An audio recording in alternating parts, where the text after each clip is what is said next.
বন্দে পুরুষোত্তম, বন্দে পুরুষোত্তম, বন্দে পুরুষোত্তম। পরম প্রেমময় দয়াল শেষ ঠাকুর অনুকূল চন্দ্র রাতুল চরণে আমার কোটি কোটি প্রণাম।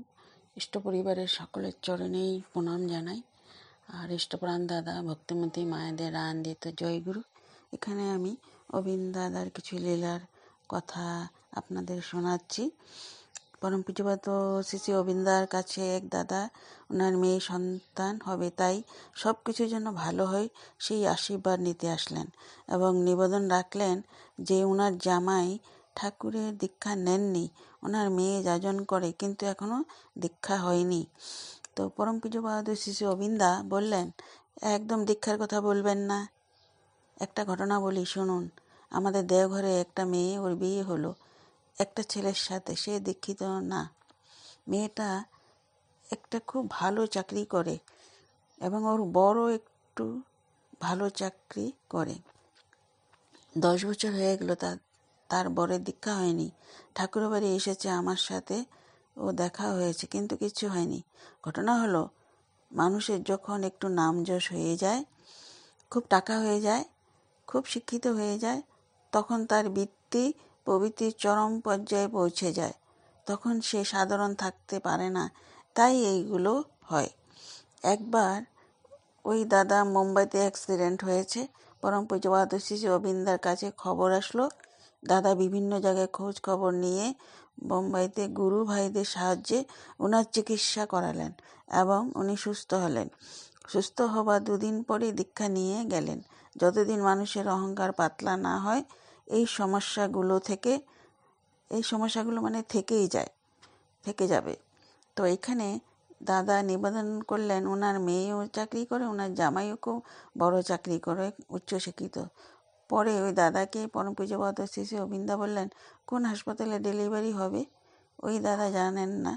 বললেন, খোঁজ নাও, হাসপাতালে হবে, ওই হাসপাতালের ডাক্তার দিয়ে ওনাকে যাজন করাতে হবে। আশীর্বাদ হলো।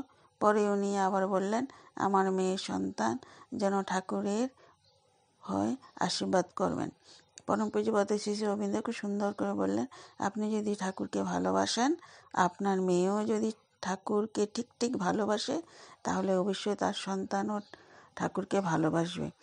পরম পূজ্যত অবিন্দা, দেওঘর, ঝাড়খণ্ড, 8/2/26, সময় রাত 9:10। পরম পূজ্যত শ্রী অবিন্দা ত্রিপুরা পরিক্রমা 2025। স্থানটা হলো দামছড়া শ্রী মন্দির, উত্তর ত্রিপুরা। সেখানে উনি বলছিলেন যে সূর্য দেখেছো, সূর্য আমাদের আলো দেয়। সেই সূর্য কিন্তু আমাদের এমনিতে আলো দেয় না, সূর্যকে কতটা পুড়তে হয় জানো, কতটা উত্তাপ সহ্য করতে হয় আমাদের অন্ধকার থেকে আলোকিত করার জন্য। ঠিক তেমনি এই সমাজে যারা অন্ধকারে ডুবে আছে, কষ্ট পাচ্ছে, দুঃখ যন্ত্রণা পাচ্ছে, বিকৃত চলনে চালিত হচ্ছে, তাদেরকে শ্রী ঠাকুরের আলোয় আলোকিত করতে হলে তোমাকে সেইভাবে পড়তে হবে যতক্ষণ না পর্যন্ত তুমি পুরোপুরি ঠাকুরের না হয়ে উঠছ।